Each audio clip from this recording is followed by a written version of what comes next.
ముమ్ముడి వరం బాలయోగి సందేశాలని.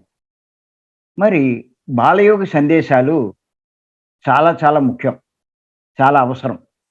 అందులోనూ ఎవరైతే ఆధ్యాత్మిక మార్గంలోకి ప్రవేశిస్తారో, ధ్యాన మార్గంలోకి వస్తారో వాళ్ళందరికీ చాలా అవసరం. మామూలు విషయం కూడా కాదు. చాలా చాలా అవసరం. అంచేత ఊరికే చదువుకుని వదిలేసేవి కావు. ఆయన ఆ కొద్ది విషయాలే చెప్పారు. కొన్ని పాయింట్లే చెప్పారు.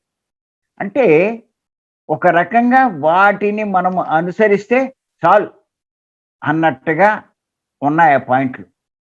అంత గొప్పవి. వాటి గురించి ఎంత తెలుసుకున్నా మనం ఇంకా దాంట్లోంచి ఇంకా తీసుకోవచ్చు. ఆయన ఏయైతే చెప్పారో అవన్నీ మనకి ఆది శంకరాచార్యుల వారు భజగోవిందం తీసుకున్నా, భగవద్గీత తీసుకున్నా, ఉపనిషత్తులు తీసుకున్నా, ఎందులో తీసుకున్నా మనకు ఆ సందేశం కనిపిస్తూ ఉంది. అంటే అంతంత గొప్పవాళ్ళు చెప్పినటువంటి సందేశాన్ని ఈయన కూడా ఇచ్చారు.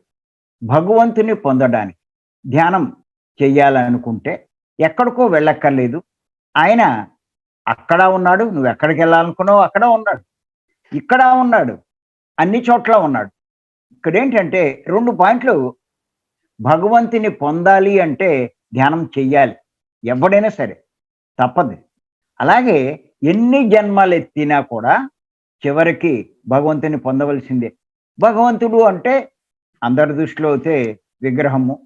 కానీ ఈ ఆధ్యాత్మిక మార్గంలో వచ్చిన వారికి ఆ అవగాహన కలుగుతుంది. మరి ఈ మార్గంలో ఉన్న వాళ్ళకి భగవంతుడు అంటే ఆత్మ.